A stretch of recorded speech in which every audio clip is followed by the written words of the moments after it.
안녕하세요, 마요입니다. 주말 잘 보내셨어요? 이 암호화폐 시장의 그 주말장의 움직임은 그렇게 크게 뭐 큰 변동성을 또 보이지는 않았습니다. 그런데 오늘 아침 지금 오전 들면서 보시는 것처럼 좀 전반적으로 특히 이 비트코인도 조금 더 힘이 좀 빠지고 있고, 그리고 이 비메이저, 그러니까 여기 나오지 않은 이 비메이저 알트코인들의 중심으로 지금 좀 더 그 낙폭을 또 키우고 있습니다. 그래서 그 부분에 대해서는 따로 좀 말씀드리기로 하고, 일단 이 현재 이 장 상황을 좀 살펴보면, 그래도 아직까지는 그 반등의 가능성은 뭐 아슬아슬하긴 하지만 여전히 좀 살아 있다라고 말씀드리고 싶어요.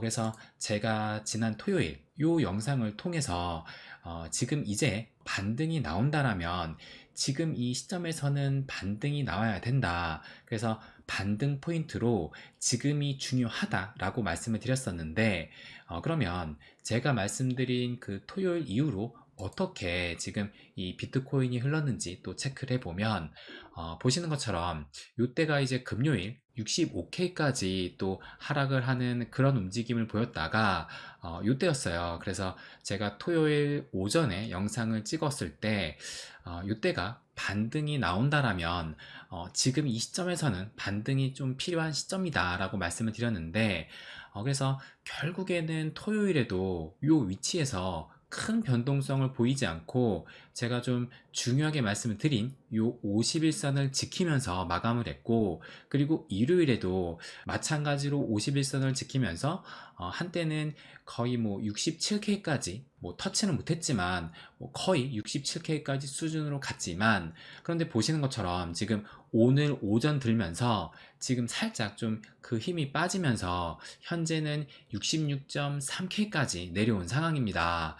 그래서 현재 이 51선이 66.2K이기 때문에 뭐 거의 맞닿아 있는 수준이라고 볼 수가 있어요. 그래서 지금의 위치에서 이 51선을 깨느냐 아니면 다시 좀 힘을 내서 반등을 해주느냐, 뭐 여전히 좀 중요한 시점이라고 보여지긴 합니다. 그래서 지금 요 비트코인 또 다른 차트로 제가 이렇게 지지대를 말씀을 드렸었는데, 그래서 보시는 것처럼 결국에는 지금 이 지지대를 좀 지켜주면서 아직은 요 안에서 움직이고 있기 때문에 뭐 아슬아슬하긴 하지만 그래도 아직은 이 반등의 기미는 좀 살아있다라고 볼 수 있을 것 같고, 그리고 제가 알트코인을 말씀을 드릴 때는 요 아무래도 이 알트 대장인 이더리움을 중심으로 해서 특히 이 이더 BTC 페어로 또 말씀을 드렸었는데, 그런데 보시는 것처럼 주말 동안에는 제가 요 V자 턴을 말씀을 드렸잖아요. 그래서 요 일요일 일본까지만 하더라도 지금 좀 더 이 V자 턴을 보였던 상황이고, 그래서 지금 요 이더를 포함한 알트 시총 토털 2를 보시게 되면 제가 요 저점을 이은 이 상승 추세선을 지금 뭐 깨지 않고 지켜줬다라는 측면에서 그래도 좀 이 반등의 가능성을 찾아볼 수 있다라고 말씀을 또 드리기도 했습니다. 근데 뭐 또 오늘의 움직임이 좀 불안하긴 하지만, 그래서 뭐 아직은 뚜렷한 반등세는 찾아볼 순 없지만 그래도 요 3월 달부터 이어진 하락 채널 안으로 재진입을 하지 않고 뭔가 버티려고 하는 그 움직임에서 그래도 좀 뭐 큰 반등은 아니더라도 어느 정도의 반등은 기대해 볼 수 있다라고 생각이 듭니다. 그래서 반등이 시작이 된다라면 무엇으로 이 반등 여부를 알 수 있을까?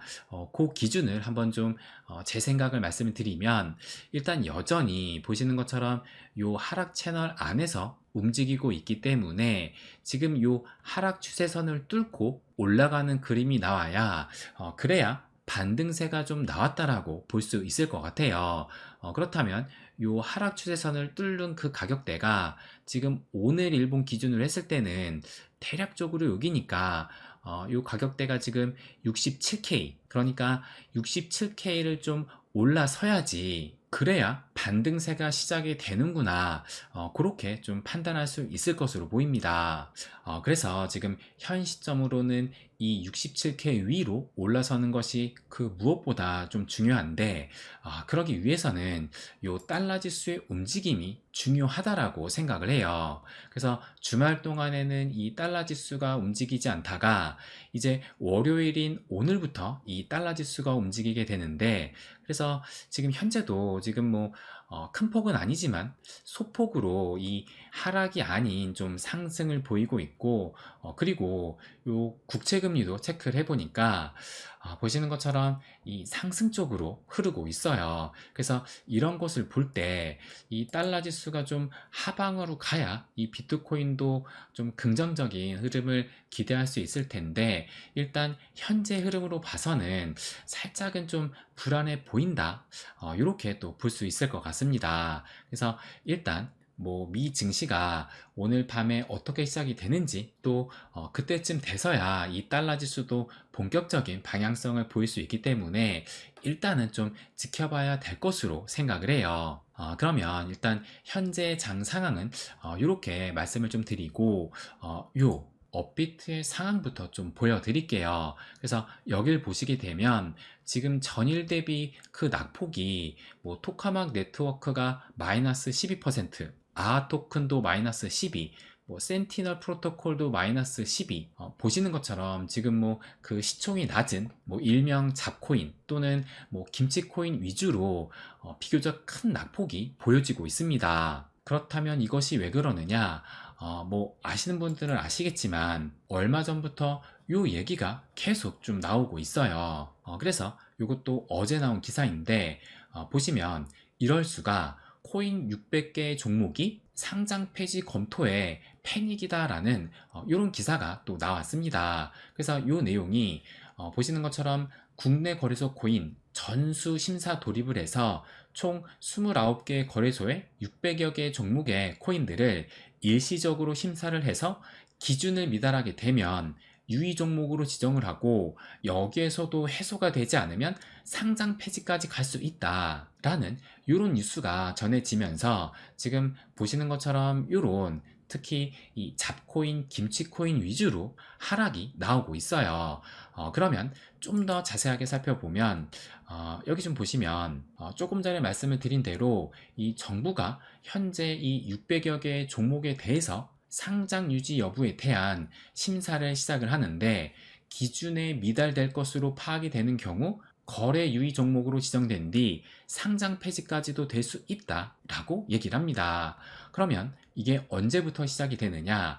보시는 것처럼 내달 19일, 그러니까 다음 달 7월 19일에 요 가상자산 이용자 보호법이 시행이 되면서 이것이 전 거래소에 적용이 되게 되는데, 그렇다면 우리 입장에서 궁금한 것이 요것이 발표된과 동시에 상폐가 되느냐, 그것이 또 궁금하실 거예요. 그런데 여길 보시게 되면 일단 기존에 거래되는 가상자산 종목에 대해서는 거래소들이 6개월간의 기간을 두고 거래 지원 유지 여부를 심사할 수 있도록 지원할 것이라고 하면서, 그 이후에 그러니까 통과한 코인들은 3개월마다 한 차례 이 유지 심사를 받게 된다라고 얘기를 합니다. 그러니까 다음 달 19일에 요 이용자 보호법이 발표가 된다라고 해가지고 바로 뭐 미달한 코인들이 상폐가 되는 것이 아니라 일단 이 6개월간의 심사 기간을 두고 상장 폐지 여부를 결정하겠다는 거예요. 그리고 나서 유의 종목을 지정을 하고, 그래도 해소가 못 될 경우 정말 최종적으로 상폐를 한다라는 겁니다. 그렇기 때문에 당장 또 상폐되는 것은 아니라고 볼 수가 있어서, 만약에 지금 이 김치코인, 잡코인을 가지고 계신다라면 어느 정도 그 시간은 좀 남아 있다. 그래서 이 탈출각을 봐야 될 그 시점을 잘 포착하는 것이 중요하지 않을까 또 말씀드리고 싶습니다. 그리고 여길 좀 보시게 되면 일단 우리나라 국내 가상자산 거래소가 무려 22곳이나 된다라고 하면서 여기에서 지금 거래되는 종목이 600개나 된다라고 해요. 그런데 중요한 것은 뭐냐면 이 600개 중에서 332종, 그러니까 절반이 조금 넘는 그 코인들이 국내 거래소 한 곳에만 거래되고 있는 단독 상장 종목이라는 것이고, 또 그 중에 거의 절반인 40%는, 그러니까 133개 종은 한국인이 발행한 코인 또는 국내 거래소에서 80% 이상 거래가 되는 김치 코인이다 라고 얘기를 합니다. 그러니까 아무래도 이번 이용자 보호법의 주 타겟은 이 김치 코인이 되지 않을까 예상을 합니다. 그러니까 요 얘기가 지금 며칠간 나오면서 해당되는 코인의 리스트들이 상당히 또 떠돌기도 하더라고요. 그런데 제가 보기엔 그것은 뭐 비메이저, 뭐 메이저 코인 할 것 없이 어쩌면 누군가의 뇌피셜로 작성된 것이라 보기 때문에 그것은 뭐 크게 신빙성이 없다라고 생각이 들고, 일단 김치코인, 또 특히 우리나라에서 발행한 것은 아니지만 그럼에도 불구하고 국내 거래소에서 가장 많이 거래되는 코인이라면 그것은 김치코인으로 볼 수 있고, 아마 상장 폐지 가능성이 높은 그 코인이 될 수 있지 않을까 생각이 들어요. 그래서 지금 이제 또 우리나라에서 요 알트코인들이 상장 폐지될 수 있다라는 이런 공포심이 또 커지고 있는데, 그렇다면 이것을 악재로만 생각을 해야 될까? 그 부분을 또 한번 생각을 해본다라면, 우리가 뭐 몇 년 됐어요. 예전부터 이 알트코인들의 99%는 뭐 상폐가 될 것이다, 이런 얘기가 상당히 또 돌기도 했습니다. 그러면서 우리가 예상을 하기에는 미국에서 먼저 뭔가 이 알트코인에 대한 뭐 특히 이 증권성 이슈로 해가지고 뭐 미국에서 먼저 이 알트코인을 상폐를 시키는 그런 가이드라인이 나오지 않을까, 그렇게 예상을 했었는데, 그런데 지금 어떻게 보면 국내에서 먼저 이 가이드라인을 정부에서 발표를 함으로써 뭔가 알트코인에 대한 그 가이드라인이 만들어지고 있다라고 생각이 들어요. 그런데 또 우리나라 코인 인구도 상당할 뿐만 아니라 이 거래량 역시 무시하지 못할 수준이기 때문에 뭐 비록 우리나라에서 시작이 됐다 하더라도 이것이 해외에 영향을 줄 가능성은 저는 충분히 또 크다라고 생각이 듭니다.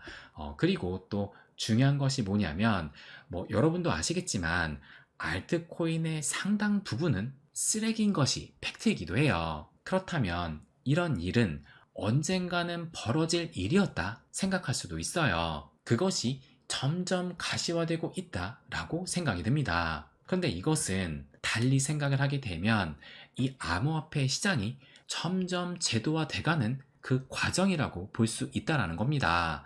그리고 이렇게 해서 상장 폐지가 되는 코인들이 나온다라면 반대로 살아남는 코인들은 더 주목을 받으면서 오히려 더 큰 상승을 할 가능성도 충분하다라고 생각을 해요.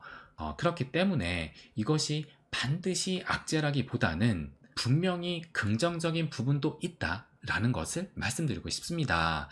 하지만 당장 이 상장 폐지에 대한 그 공포감이 확산될 수 있기 때문에 아무래도 여기에 해당되는 뭐 김치코인, 잡코인들의 그 매수세는 줄어들 수밖에 없을 것이고, 그렇다면 이 코인들로 인해서 암호화폐 시장 전반적으로 좀 약세장으로 흐르면서 특히 여기에 해당되는 코인들은 지금보다 좀 더 하락을 할 가능성도 충분히 크다라는 것을 어느 정도 감안해야 되지 않을까.